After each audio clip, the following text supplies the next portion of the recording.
olhos então, leve o seu pensamento a Deus. Eu queria que você fizesse comigo uma oração.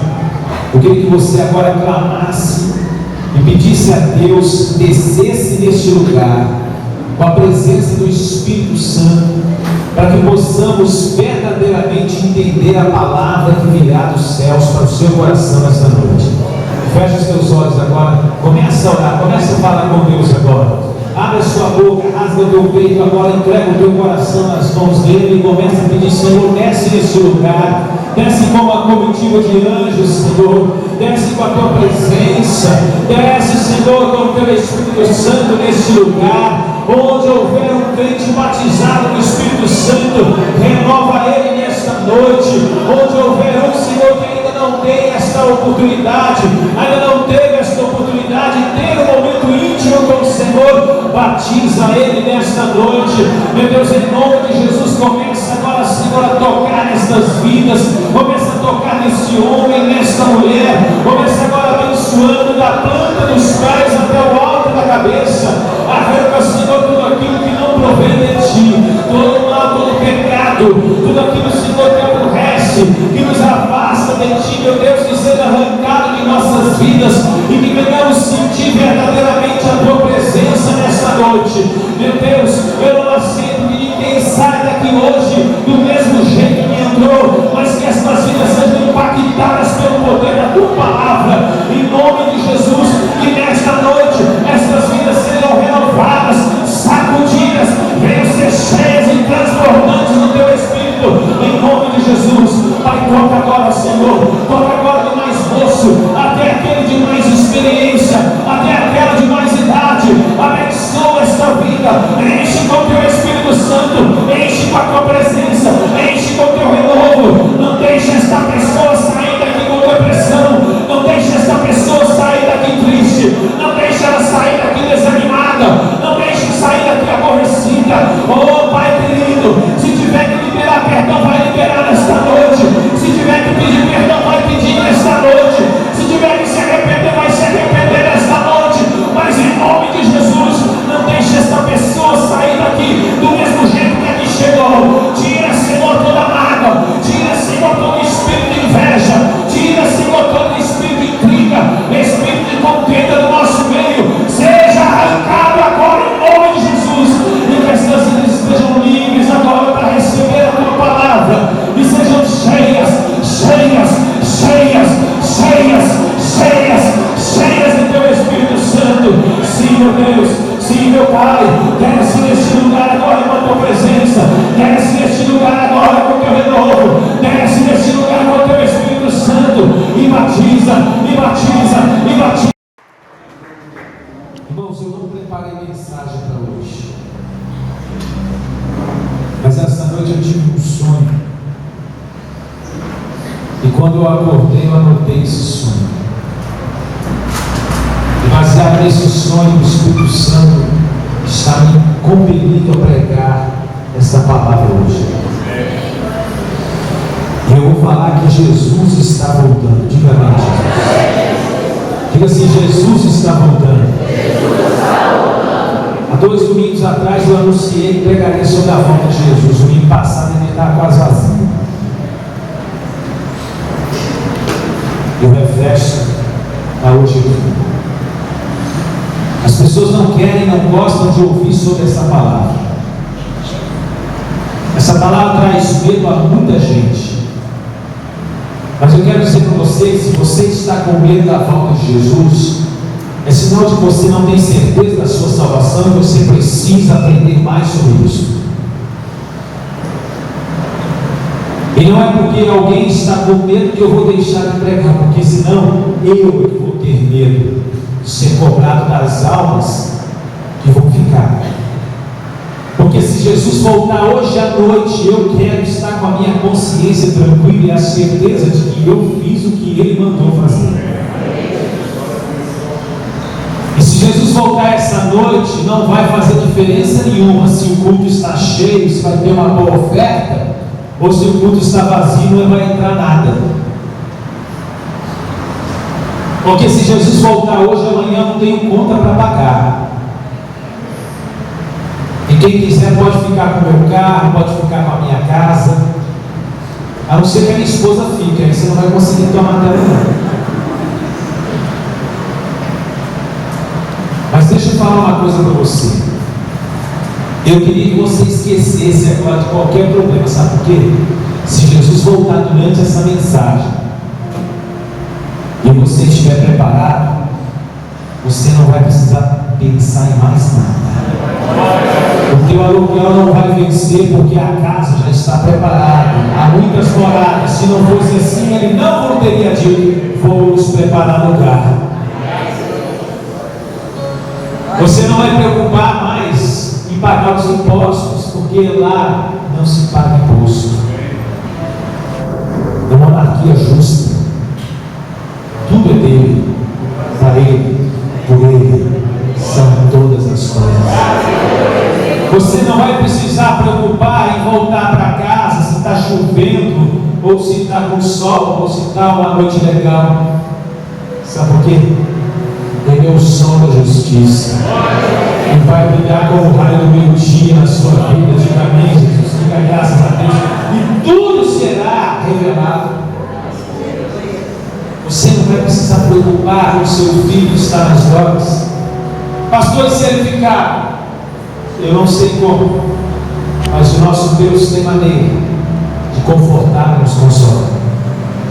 O apóstolo Paulo, uma vez chorando copiosamente, disse: Senhor, por 3 vezes o acusador veio me tentar, este espinho na minha carne me dói. Senhor, livra-me disso. Ele disse: Eis, a minha graça te basta.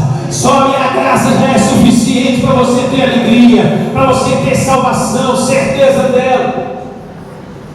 Eu sei que muitas vezes a gente fica colocando empecilhos e motivos para que nós sejamos tristes. Tem gente que se não tem problema de venda. Tem gente que passa a vida inventando problemas. São secretários do capeta. Pessoas são usadas por demônio 24 horas por dia. Tem pessoa que possui demônio, é o demônio que possui ela. Se ela vê um demônio, vou entrar nele, ela entra no demônio. Mas não adianta falar não, meu irmão, porque a pessoa que faz não consegue ver. Sabe por quê? Porque o espelho que te revela é a palavra de Deus. Geralmente essas pessoas, o pastor está pregando, ela viaja.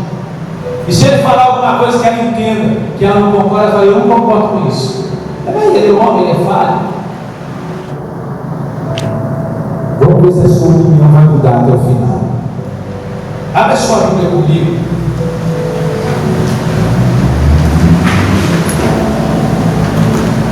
Em Lucas,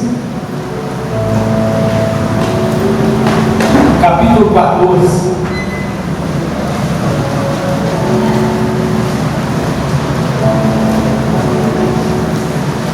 Versículo de número 25. Perdão, 25. Lucas 14. Irmãos, eu estava lendo hoje Mateus, Marcos, Lucas, ou melhor, Mateus eles são um pouquinho, mas Lucas e Marcos. E Lucas é o Evangelho das parábolas. Todas as parábolas falam da volta de Jesus. Todas. Sem exceção. Eu precisava de 10 cultos para poder falar aqui um pouquinho de cada parábola. Mas uma das parábolas menos conhecida e mais profunda é essa que nós vamos ver agora. Olha só. A parábola acerca da providência. A gente tem estudado a Michel querendo divulgando reforma da previdência. Se alguém vier a mim e não aborrecer o seu pai e mãe e mulher e filhos e irmãos e irmãs e ainda também a sua própria vida, não pode ser meu discípulo. Se alguém próprio receio, isso tudo é de parente, e até a sua própria vida, não pode ser discípulo de Jesus. Eu quero desanimar um pouco de gente aqui agora. Tem gente que se veste de crente, mas se precisar renunciar uma coisinha na sua personalidade, na sua vida, não renuncia. Você não é discípulo nem no inferno.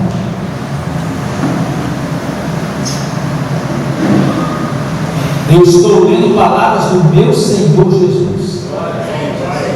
Amém? Fala para você, segura aí. Fala, é forte.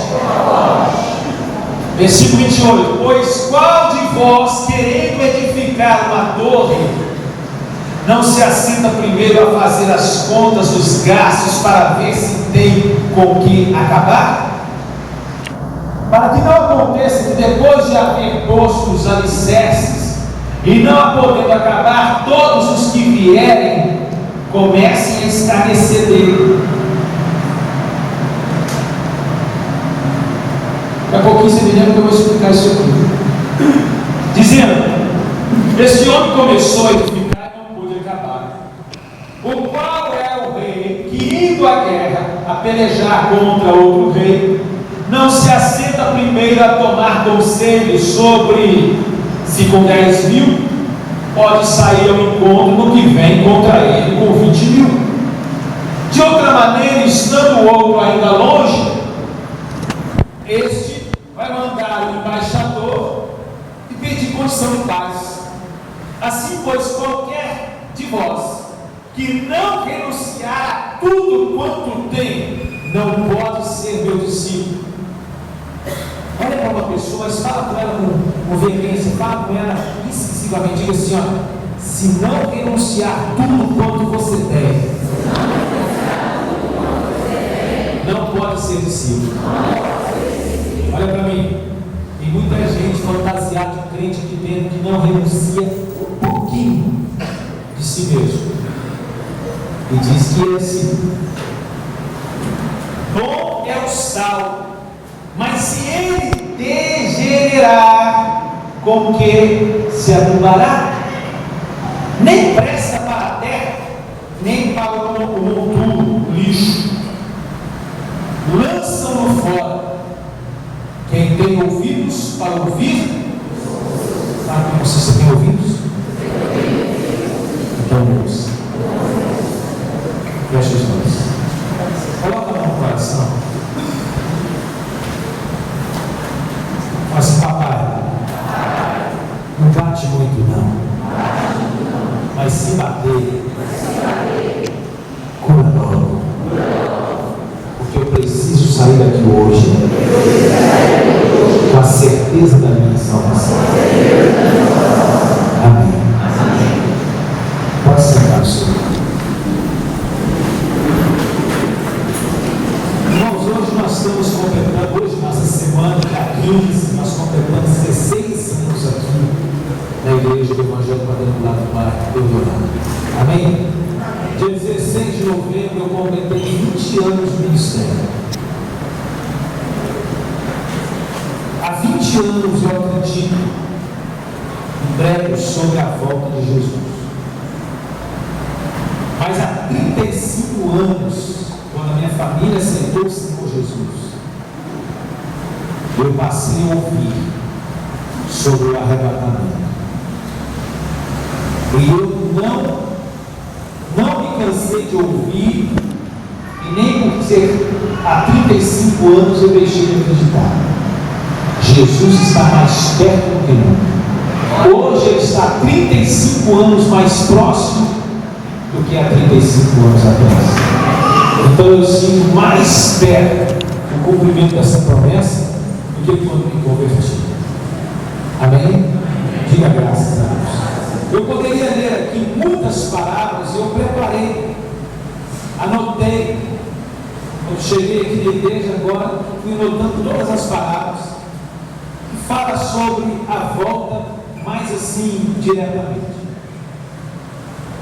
Mas eu vou me deter um pouquinho nessa aqui da providência, porque até o assunto tem sido falado, bem discutido no nosso meio.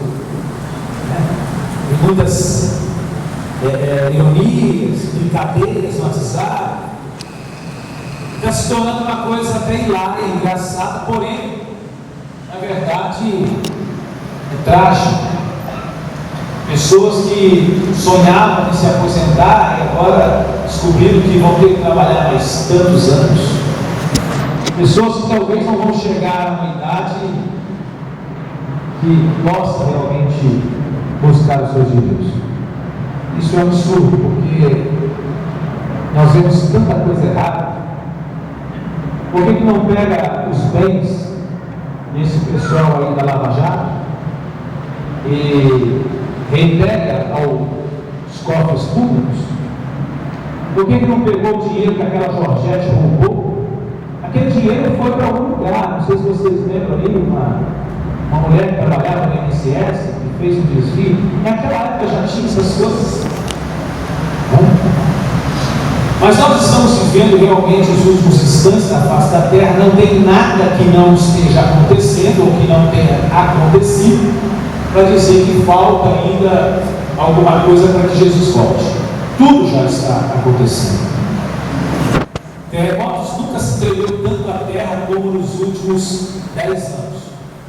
Se pegar as últimas décadas, de 2000 até hoje, de 2000 a 2017, 17 anos, e somar todos os abalos sísmicos registrados no mundo, acima de 4 graus na escala Richter, você vai ver que a terra tremeu mais do que toda a história da humanidade desde os primórdios. E Jesus falou que nos últimos dias, em antecedência à sua vinda, haveria terremotos, guerras. Meu amigo, você pode ligar. Há pouco tempo eu tinha que falar, existem 27 grandes guerras no mundo, e havia essas guerras, mas ninguém falava. A Síria está em guerra há 6 anos. E outro dia eu estava assistindo um jornal hoje, que não é um jornal de total credibilidade, mas era como se eu estivesse lendo a Bíblia, e estava falando ali dessa guerra, e estava mostrando ali alguns voluntários, os capacetes brancos. Depois você entra na internet lá, os capacetes brancos, voluntários da guerra da Síria, e você vai se emocionar, porque esses foram formados por um grupo de pessoas que resolveram prestar socorro voluntário. Então, quando há uma explosão, um míssil é lançado em um hospital, numa creche, eles correm para lá. E mostrou um rapaz de uns 22 anos, e esse rapaz encontrou debaixo de uma pedra de laje. Quando ele tirou a laje, ele encontrou um bebê de 3 anos, com um vergalhão enrolado na sua cabeça, e ele todo sujo de terra e sangue, olhou assustado para aquele rapaz abraçou o corpinho dele e chorou. E ficaram estudando ali horas para saber como que ia fazer para distorcer aquele vergalhão e erguer aquela viga de toneladas.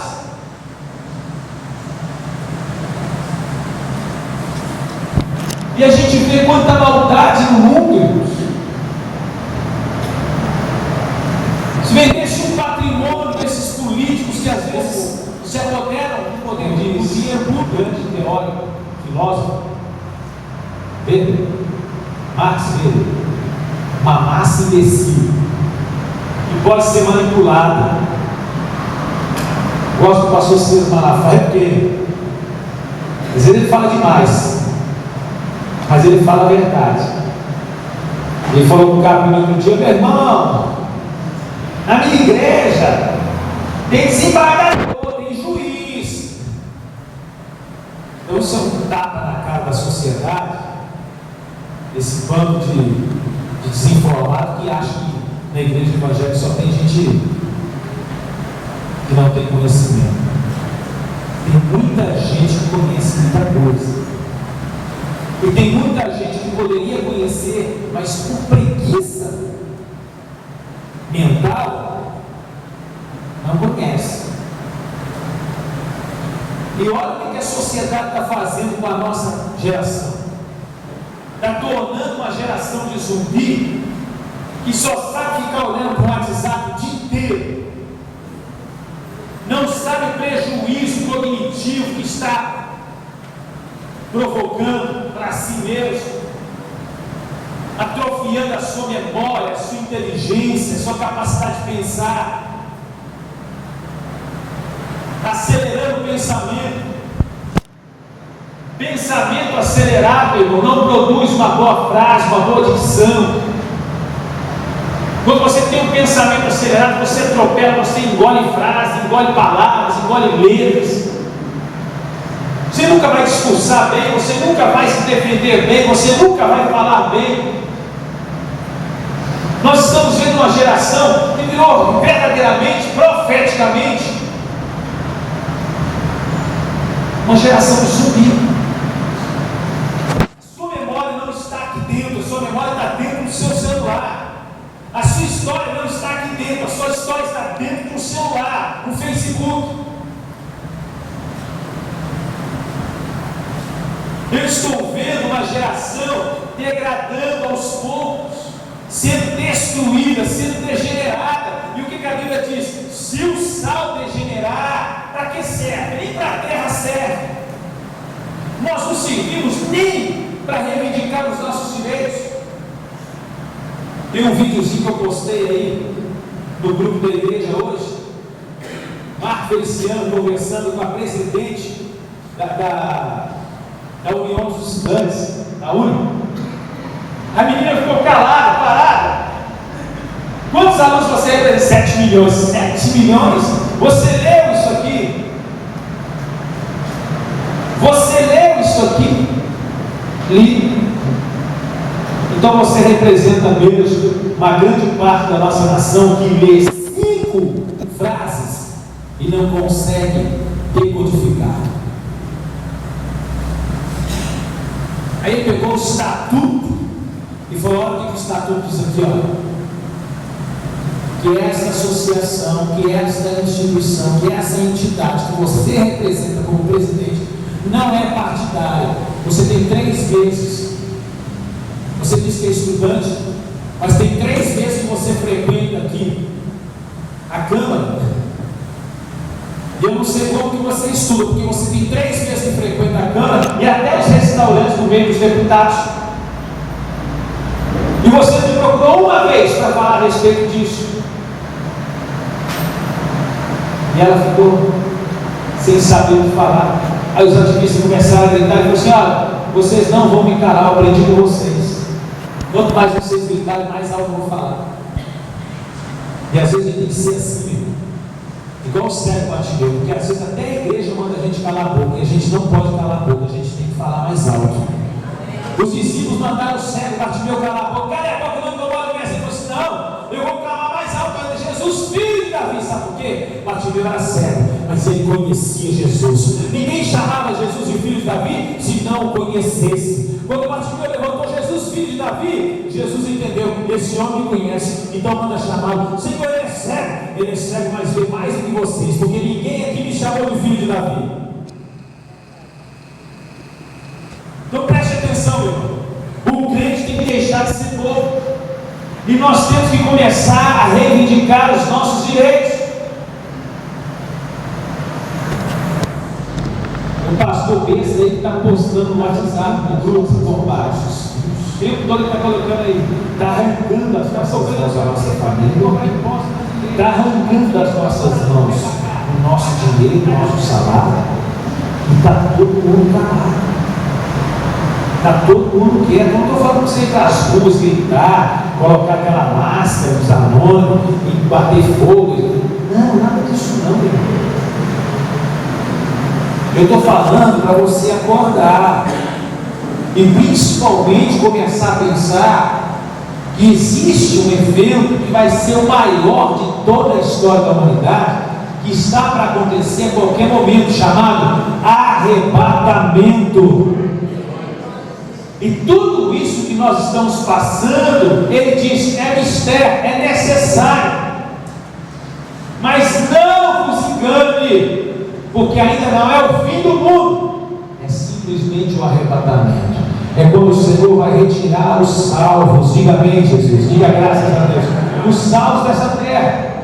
Então olha só, a parábola acerca da providência, Eu procurei no dicionário o que é providência, para não falar apenas aquilo que eu tenho base de conhecimento. Eu procurei no dicionário: providência, presciência do futuro, para acautelar-se com relação a ele. O que é acautelar? Cautela é cuidado, responsabilidade. Então, previdência ou providência é você planejar o futuro. Meu irmão pegou uma mensagem aqui que ficou gravada em algumas pessoas. Quem planeja tem futuro, quem não planeja tem destino. O que é destino? Destino é aquilo que você não consegue evitar. O destino dele era morrer naquela curva. Por quê? Porque ele não planejou. Ele entrou na curva a 150, pior, no Fusquinha. Ele não planejou. Quando você não planeja, você tem um destino, meu irmão. A qualquer hora vai acontecer uma tragédia. Agora, quando você planeja, você tem futuro. Diga amém, Jesus. Diga graças a Deus. A formiga trabalha. Você bota a mão assim, a formiga dá a volta em torno da sua mão. Você bota a outra mão, ela vai, sobe na sua mão. E se você insistir, ela vai beliscar, vai morrer, vai perder a cabeça ali, porque a cabeça vai ficar agarrada, você vai puxar o corpo. Mas ela não desiste, ela continua lutando até a morte. Quem está entendendo? Irmão, nós temos que defender a nossa salvação até a morte. De vez em quando, ratos. Eu não olho tudo. Ele olha lá, através da pessoa, você quer baixar o aumenta de conclusões a respeito do comportamento humano. E aí, os cientistas pegaram 6 ratos. Quantos? E colocaram numa bacia cheia d'água e deixaram eles nadando ali. E eles ficaram nadando 15 minutos até cansar. E quando fez 15 minutos, eles foram afogando, porque cansaram de nadar, não conseguia sair. Quem entendeu? Quanto tempo? Quantos ratos? 6 ratos por 15 minutos. Aí quando os ratos estavam começando a afogar, que eles afundaram assim, os cientistas pegaram os ratinhos e colocavam do lado assim da bacia, para eles descansarem. Aí eles tomaram fôlego, respiraram bastante, e quando eles já estavam fortes novamente, assim, alguns minutos, 6, 7 minutos, ele pegou os ratinhos de novo e colocou na bacia de novo para nadar. Quantos minutos você acha que os ratinhos nadaram? Hein? Chuta. 1 hora? Primeiro eles nadaram quanto? 1 hora. 4 vezes mais. Quem acha que nadou menos ou mais? Fala. Hein? 30 minutos. 2 vezes só. Mais quem? Nadou mais. Quem acha? Quantos? Hein? 3 horas. Oxa! 3 horas. 4 vezes 3. 12 vezes mais. Seja de fé. Quem acha que nadou mais? Hein? Sabe quantas horas? Hein? 30 minutos? Já falou, duas vezes não mais. O senhor acha que nadou 2 vezes mais? Sabe quanto tempo os ratinhos nadaram? 60 horas. Pastor, o que isso tem a ver? Os cientistas entenderam que o ratinho que não tinha noção do fim nadou 15 minutos e cansou e entregou suas forças. Mas os ratinhos que foram salvos uma vez começaram a ter noção do que é a salvação e aprenderam que nem tudo está perdido, e o sentimento de ter sido salvo deu força para eles continuarem insistindo, nadando, até dar 60 horas. 60 horas. Eles sentiram chegar à conclusão que para o ser humano sentir vontade de continuar vivendo, ele precisa ter certeza da salvação. Ele precisa ter esperança de que alguém vai nos salvar no momento mais difícil da sua vida. E isso, irmão, só tem aqueles que conhecem o Senhor Jesus, aqueles que um dia estavam quase se afogando, e Jesus veio como socorro presente, tirou eles do afogamento. O sentimento de salvação tem que existir em você, irmão. Quem tem certeza da salvação, levanta sua mão. Se Jesus voltar agora, você é salvo? Você tem certeza da sua salvação? Meu irmão, olha bem, os ratinhos, quando não tinha nenhuma experiência, Jesus gasta tempo para ensinar os seus discípulos. E ele fala para essa multidão assim: olha, se alguém vier a mim, e em dado momento, em algum momento da sua vida, você vai ter que aborrecer alguém. Você vai ter que aborrecer alguém, porque nem todo mundo vai aceitar você ser crente. Meu irmão, quando a gente aceita Jesus, a gente aborrece a sociedade, sabia? A gente aborrece os gays, os homossexuais. Eles não gostam da gente. Mais especificamente os ativistas. Eles detestam a gente. O ódio está no coração deles. E eles falam que o ódio está no nosso coração. Isso, irmão, é um mecanismo de defesa. O ser humano, a estrutura psíquica do ser humano tem um mecanismo de defesa. E uma dessas defesas é a projeção. Tem gente que projeta o erro dele no outro. O marido que trai, ele vai e sufoca a mulher. Por quê? Porque ele trai. E ele sabe que ele trai. Então ele fala: ela vai me trair. Porque para trair é só fazer isso. Para trair é só fazer aquilo. E a maioria de nós tem essa maneira de projetar os nossos erros para a pessoa. O princípio de uma terapia, para que ela seja eficiente, é exatamente a transferência. Eu, como pastor, nunca entendia isso, mas quando eu me formei, eu entendi. Muitas pessoas projetam em nós as suas fraquezas. Tem pessoa que briga em casa e vem brigar com o pastor. Se o pastor falar do defeito dela, do erro dela, ela sai metendo o pau do pastor. Ele está falando, ele acha que ele é Deus, ele está julgando. A Bíblia diz: não julguei para que não seja julgado. Já usa a palavra ainda. Tem gente que usa a palavra em um versículo bíblico achando que eu tenho medo disso. Deixa eu falar uma coisa para você. Satanás chegou com a palavra de Deus diante do próprio Jesus. Olha a audácia. E quem escolheu para você não chegar com a palavra diante de mim? É claro que você vai chegar com a palavra. Na última manifestação que teve lá em frente à Câmara,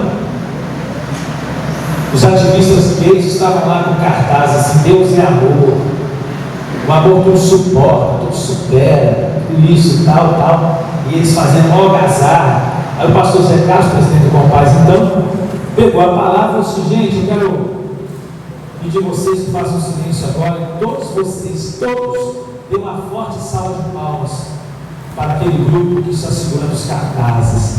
Aí os gays, eu estou com vocês, irmãos.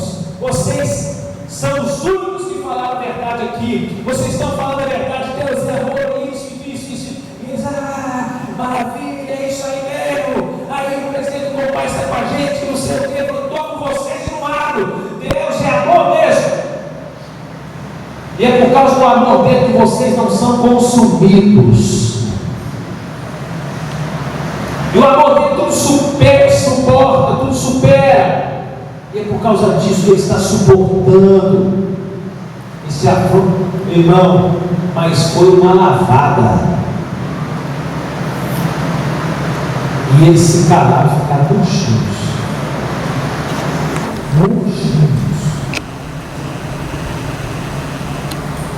O povo de Deus está se destruindo. Você precisa se preparar. Você precisa se preparar. Se alguém chegar para você e começar a te interrogar a respeito de onde está a palavra de Deus, eu quero ver. Tem muita gente aí que é metido inteligente, sabão, sabe tudo, conhece tudo na internet. Mas se pegar um cara desse aí no Facebook aí, e mandar uma pergunta para ele, aí eu vou ligar para o pastor. Deixa eu falar uma coisa para você. Se prepara. Primeiro porque, se Jesus voltar esses dias, vai vir uma perseguição aí que, muita gente vai vir. E se ele não voltar, do jeito que está andando aí, você vai ser engolido. Você vai ser engolido. E a sua salvação vai sair entre os dedos. Você está entendendo o que eu estou falando? Presta atenção. Se alguém vier a mim e não aborrecer seu pai, sua mãe, sua mulher, seus filhos, irmãos e irmãs, e ainda também a sua própria vida, irmãos, tem gente não muda de opinião de jeito nenhum. É o crente Gabriel, ele nascia assim, eu cresci assim, ele não muda de jeito nenhum, ele não aceita. Não aceita. Irmão, eu estou te avisando. Quem está falando isso aqui é aquele que morreu por você. Ele disse: se você não renunciar a si mesmo, se você não aceitar, não reconhecer, não se arrepender, se você não mudar o seu discurso, você não é discípulo dele. E qualquer que não levar a sua cruz e não vier após mim, não pode ser meu discípulo. Sabe o que é levar a cruz, irmãos? Tem gente que acha que é só carregar um fardo. Não, levar a cruz é levar aquilo que vai te matar. É carregar a arma que vai ser contra você mesmo. É levar aquilo que as pessoas vão usar para te prender, para te matar. Sabe? Levar a cruz é chegar para o pastor Joelson e falar assim: Joelson, eu errei, rapaz. Sabe aquele dinheiro que você deixou em cima da sua mesa? Eu peguei e gastei ele. Eu estou entregando para ele a minha cruz. Para ele chegar e falar assim: vem cá então, deixa eu te pegar essa cruz, você roubou, você ladrão. Ele vai usar o que eu vou falar para ele, o que eu carreguei. Quem está entendendo? Diga amém. Quem gosta de fazer isso? Levanta a mão. Eu é sincero, né? Parabéns por você. Você é sincero. Ninguém gosta de fazer isso. Nós somos sinceros. Nós não gostamos de fazer isso. Quem está entendendo? Mas isso aqui implica a sua salvação. Jesus falou: qualquer que não levar a sua cruz, levar a cruz, irmão, é o tempo todo. Irmãos, é muito triste porque a gente tinha que fazer seminário, voltar a fazer seminário, ficar o dia inteiro estudando a palavra de Deus. A gente tem que aprender o significado de uma cruz, o que é morte de cruz, para entender o que é levar a cruz. A pessoa condenada na cruz, ela tinha que carregar a cruz pela cidade inteira, ela tinha que ser humilhada para todo mundo ver. Ele é maldito, ele é amaldiçoado, ele é mentiroso, ele é pecador. A pessoa condenada na morte de cruz, ela pegava a cruz depois do castigo todo, com toda aquela dor, e ela carregava aquela cruz. Para quê? Para produzir a mesma coisa que produz em você, quando você vê um bandido sendo capturado, e a polícia dando um pau, e você fala assim: bem feito, Agora no WhatsApp então, hein? Já mandaram para mim, rapaz correndo. Aí o cara falava assim, para aí. Aí tinha um monte de bloco de construção. Ele, põe a mão. Aí depois a mão, o cara veio com o machado e fez assim, pá! Os 4 dedos dele assim, aí os dedos caíram assim. Põe a mão. Põe o outro dedo. Aí depois o outro dedão assim, pá! Cortou os 5 dedos dele. Os dedos ficaram assim em cima do tronco. Aí põe a outra mão. E a população, para pegar ele, o cara tinha roubado, sem pena e sem dó, sem anestesia. Cortou os 10 dedos daquele homem com machado. O grupo que eu estava naquela época, um grupo de motociclistas, começou a colocar bastante, bem feio, tinha que fazer com todo mundo isso, roubou, faz isso. Calma. A gente nem sabe se ele era ladrão de verdade. Mas essa vingança, essa maldade, sem conhecer você já odeia, isso é uma herança que nós recebemos de Adão. De não assumir a própria culpa e dizer a mulher que tu me deste que me fez pecar. Ah, Senhor, eu pequei por causa do meu marido, não aguento ele. Eu pequei por causa da minha mulher. Não, você pegou porque você é sem caráter mesmo. Você não tem o caráter de Cristo. Porque quem tem o caráter de Cristo não é porque por qualquer coisa que ele abre mão da sua salvação.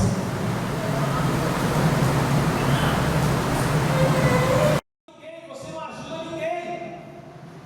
A posição que ele te colocou te distanciou do pobre, distanciou você daquele que está drogado. Aliás, você tem até nojo. Ele te deu um serviço bom, te dá tempo para você visitar o hospital, mas você não vai, lá não é meu lugar. Cadeia, jamais eu visitarei. Mas ele disse, apartai-vos de mim, malditos, preparados para o fogo eterno, porque tive fome e não me deste de comer, tive sede e não me deste de beber, estando preso você não foi me visitar, doente no hospital também não, nu não me vestiste. E aí muitos dirão, Senhor, quando é que te vimos nu, preso, no hospital e não te fomos visitar? Meu irmão, visitar o seu pastor é muito fácil. Visitar o prefeito, quem é que não quer ir? Mas ele fala assim, olha, quando fizeste isso a qualquer um dos meus pequeninos, fizeste a mim. Ah, meu irmão. Tem um texto bíblico, não sou bom de números, e eu esqueço onde está o versículo, mas está escrito assim, ó, esta é a verdadeira religião, que se cuide das viúvas, dos órfãos, porque aquele que não faz isso, a sua religião é em vão. Tiago,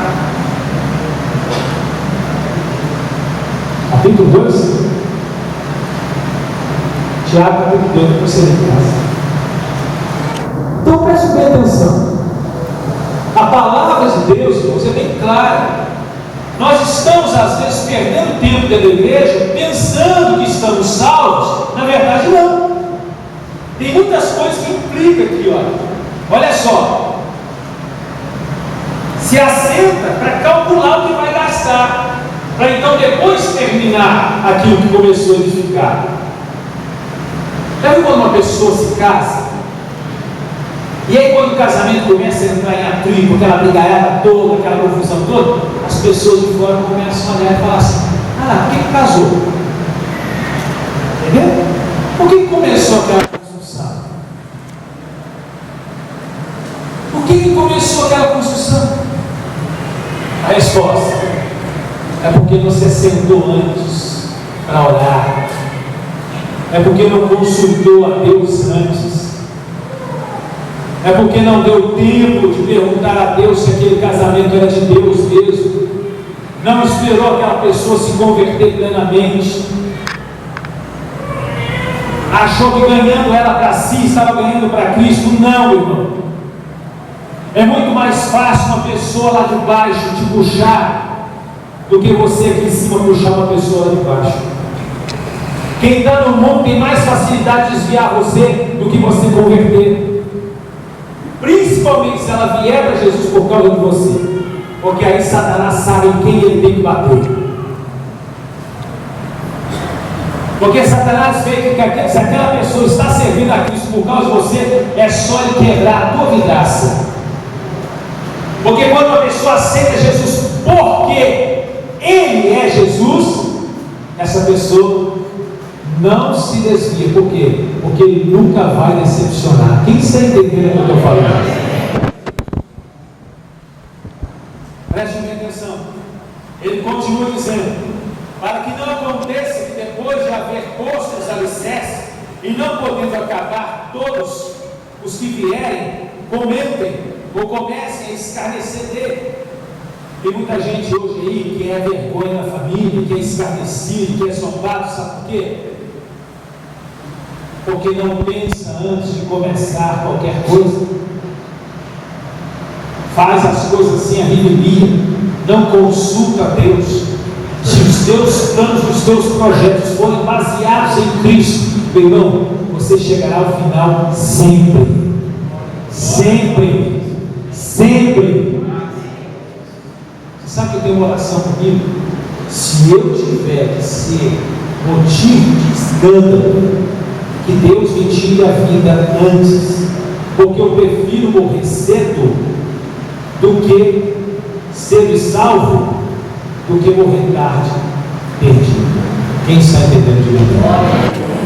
Eu prefiro morrer cedo e salvo do que tarde, perdido. Quem está entendendo? Amém?